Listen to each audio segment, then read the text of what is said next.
Në aneksit e stadiumit Roza Haxhiu të qytetit të Lushnjës u zhvillua edicioni i 5 i kampionatit sportiv për moshat U9 dhe U11 me pjesëmarrjen e 8 ekipeve. Ky kampionat organizohet në ditën e shenjtërimit të Haxhit Det Babait Mond Brahimajt, kryegjyshit botëror të bektashinjve në 67 vjetorin e tij, duke sjellë sportin më pranë fëmijëve dhe duke i bashkuar ata në fushat e blerta.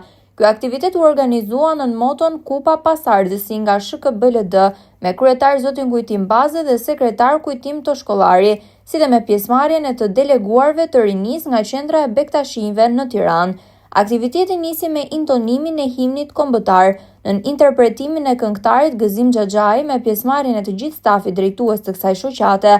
Pjesë e këtij aktiviteti ishte edhe kryebashkiakja e Lushnjës Eriselda Sefa, e shoqëruar nga dy nënkryetarët Maldrita Bardho dhe Edlira Mezini. Fjalën përshëndetse e mori kryetari Kujtim Baze, i cili u shpreh.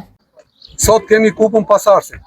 Kjo kupë i dedikohet kryegjyshit ton botëror Baba Mondit, me rastin e ditës së tij që sot mbush 67. Ju urojmë dhe 100.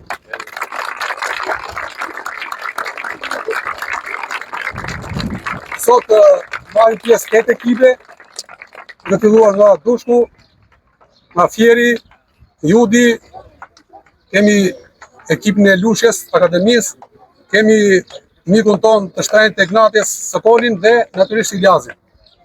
Ju falenderojmë për pjesëmarrjen dhe ju urojmë suksese në këtë veprimtari dhe aktivitet simbolik të paqes dhe të mirëkuptimit me moton Sporti bashkon. Kryetaria e bashkisë Eriselda Sefa u shpreh se aktivitetet sportive për fëmijët janë një pjesë e rëndësishme e shëndetit dhe edukimit të brezit të ri, duke i mbajtur ata larg telefonave dhe veseve negative. Ajo theksoi se sporti është shëndet dhe një mënyrë e mirë për të ndërtuar një të ardhme më të shëndetshme për fëmijët. Ne prita me shumë kënaqësi edhe organizimin e këtij aktiviteti, jo vetëm për të uruar Baba Mondin për festën e ditëlindjes që të ketë jetë shëndet, por patjetër edhe për të mbështetur atë që bëjmë gjithmonë si institucioni i bashkisë, sa më shumë aktivitete sportive për të rinj, sepse duam që të gjithë ju fëmijë të aktivizoheni sa më shumë në jetën sportive dhe patjetër kur kanë këto kampionate dhe në mes është gara, bëhen akoma më të bukura, që do vazhdojmë t'ju mbështesim, ju urojmë shumë suksese të gjithëve dhe jeni gjithë fitues, pavarësisht se dikush do të jetë ai që do ta marrë kupën sot. Shumë suksese. Në emër të kryegjyshatës botërore dhe në emër të Baba Mondit e mbajti fjalën Kristian Muço, përfaqësuesi i rinisë pranë qendrës bektashjane, i cili vlerësoi organizimin e këtij aktiviteti sportiv dhe rëndësinë që ka sporti në edukimin dhe afrimin e të rinjve me vlerat pozitive të jetës.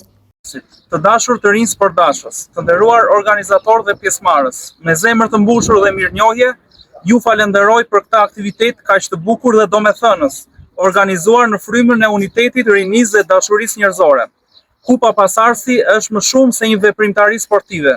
Ajo është një dëshmi se brezi i ri ditë të bashkohet rreth vlerave të mira, respektit dhe harmonisë. Jam i lumtur që ditët e sotme të rinjt janë më pranë aktiviteteve që forcojnë jo vetëm trupin, por edhe shpirtin, miqësinë dhe ndjenjën e bashkëpunimit. Sporti na mëson korrektësinë, durimin dhe respektin për njëri tjetrin. Vlera këto që janë themel i një shoqërie të shëndetshme dhe paqësore.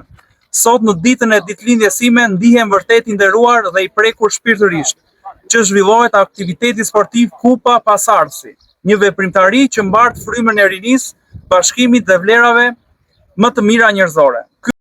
Takimet nisën në drejtimin e një treshjeje gjyqtarësh, ku ekipet luftuan mes tyre në fushën e blertë për të rrëmbyer fitoren. Pas përfundimit të ndeshjeve, dy ekipet fituese u përballën në finale, ku ekipi lushnjar arriti të fitonte kupën e këtij edicioni të 5. Ky aktivitet një ditor përcolli frymën e sportivitetit dhe miqësisë, ku asnjë nga pjesëmarrësit nuk doli i humbur, pasi të gjithë sportistët dhe drejtuesit u certifikuan për pjesëmarrjen në këtë aktivitet. Gjithashtu u vlerësuan dhe shumë figura të tjera pjesëmarrëse. Në përfundim, shoqata kishte rezervuar një koktejl për të gjithë të ftuarit.